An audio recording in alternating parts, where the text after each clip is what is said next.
और मंत्रालय नहीं मिलना चाहिए? का हम रोड नहीं बना सकते या हॉस्पिटल हम दुरुस्त नहीं कर सकते? हम वही पिछड़े वाले मंत्रालय लेकर रहेंगे? वो स्पष्ट तो ये तो बात है कि बहुत सारा नेता जदयू का हो वो असंतुष्ट नजर आ रहा है। जितना मांझी सरकार में जाकर भी असंतुष्ट है।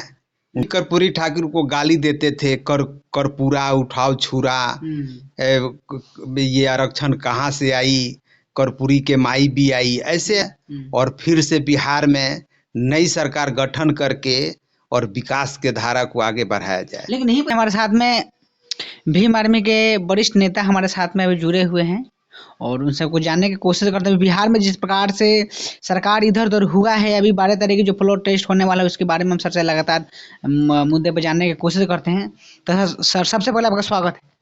हाँ, आपका भी स्वागत है महानायक न्यूज टीवी को। चलिए, बहुत बहुत धन्यवाद सर। अभी बिहार में देखा जा रहा है कि 12 तारीख के लगातार लोग बोल रहे हैं कि सरकार चेंज हो जाएगा, इसको आप लोग कैसे देख रहे हैं?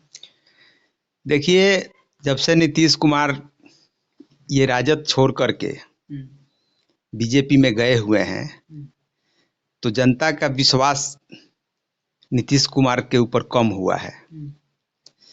अब लोगों में ये शक्का संदेश तो हमेशा बना हुआ है कि कब क्या हो जाएगा।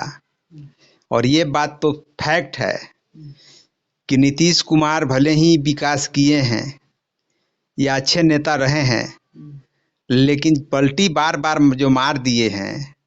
और ऐसे दौर में जहां एक तरफ है समाजवादी सोच के लोग, पूंजवादी सोच के लोग आमने सामने हैं और वैसे दौर पर ये पलटी मारे हैं, तो निश्चित रूप से ही उनके प्रति जनता के विश्वास कम हुआ है और जनता उनको गलत निगाहों से, गलत ढंग से टिप्पा टिप्पणी तो कर ही रहा है।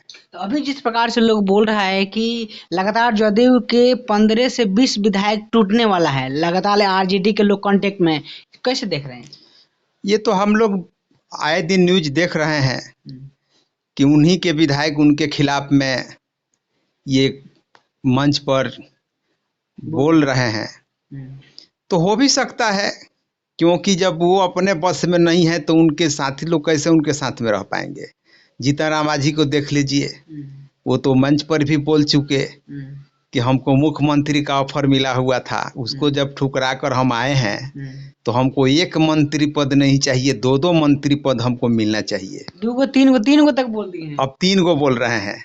हम परसों देख रहे थे, न्यूज में बतला रहे थे कि मंत्री पद भी मिला है तो वही मिला है जो हमको मिलता था। तो बताइए कि हम लोग उसी काम के लिए हैं, रोड वगैरह हम लोग बनाने वाला पद नहीं लेंगे।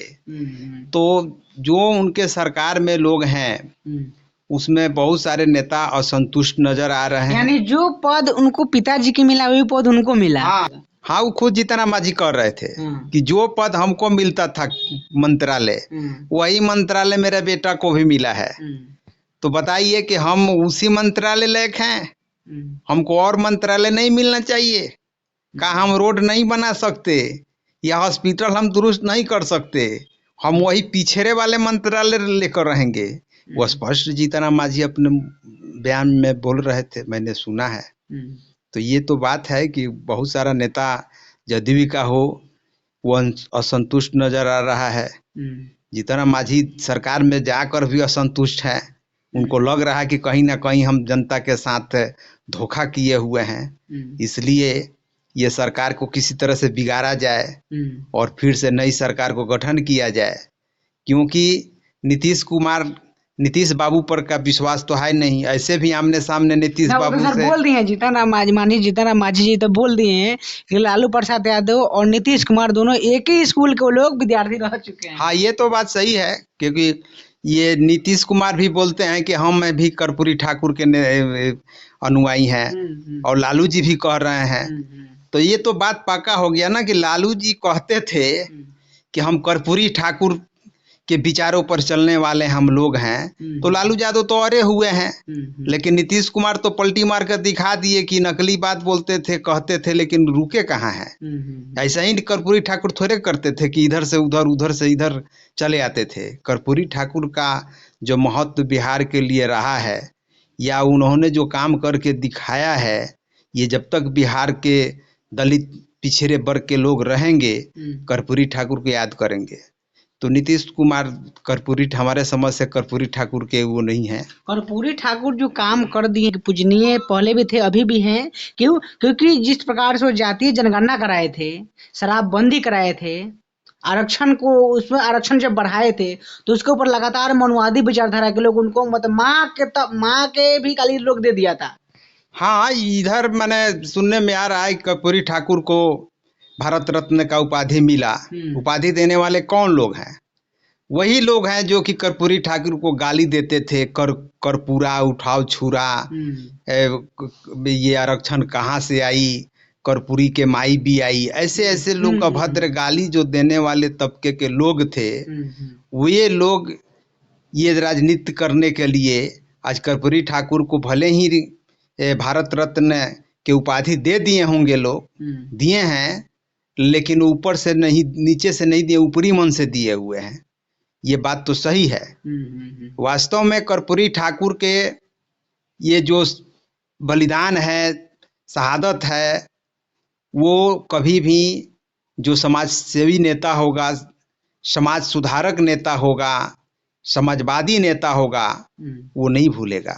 लेकिन अभी जिस प्रकार से अभी दोनों टीम के बीच में एक ओर आरजेडी है और एक ओर एनडीए है, दोनों के बीच में मेन अगर कोई खेला कर सकता है तो मानिए जीतनराम मांझी है। कैसे देख रहे हैं आप? देखिए, जीतनराम मांझी को लोग कह रहा है, मीडिया तो कह रहा है, और बात भी सही है कि जीतनराम मांझी बात को समझ रहे हैं कि भले ही हम सरकार में रहें, सरकार चलाएं, लेकिन देश हित के लिए नहीं है, जनता के हित के लिए नहीं है। तो बेचारा खुलकर अपना बात रख रहा है कि मैं जाऊं, मेरे साथ कुछ और लोग आए और नीतीश सरकार को गिराया जाए, ये बीजेपी सरकार को गिराया जाए और फिर से बिहार में नई सरकार गठन करके और विकास के धारा को आगे बढ़ाया जाए। लेकिन यहीं पर देखें ना, कांग्रेस के जो राष्ट्रीय अध्यक्ष साहब हैं, वो जितना बिहार के विधायक लोग हैं, सारे लोग को हैदराबाद बुला लिया गया है। देखिए, ये तो हलचल है, सभी लोग नेता लोग चाह रहे हैं कि हमारा विधायक न टूटे, हमारा विधायक न टूटे। आज जब ऐसा परिस्थिति हो गया है तो क्यों न बुला के रखेंगे? कि वो कांग्रेस राजद जो है, कम्युनिस्ट पार्टी के जो लोग हैं, ये तो माने कहीं जाने वाले लोग हैं नहीं, ये लोग साथ में रहेंगे ही रहेंगे। और उधर से अगर कोई दो चार आ जाता है तो निश्चित है कि सरकार गिरेगा और नया सरकार गठन होगा। तो देख सकते हैं, मैं सर से तमाम मुद्दे बात विचार किए, पूरा बात कैसा लगा कमेंट करके प्रतिक्रिया बताइए। वीडियो फेसबुक पेज पे देख रहे हैं, पेज को फॉलो कीजिए, यूट्यूब चैनल में देख रहे हैं, चैनल सब्सक्राइब कीजिए। जय भीम, जय भारत।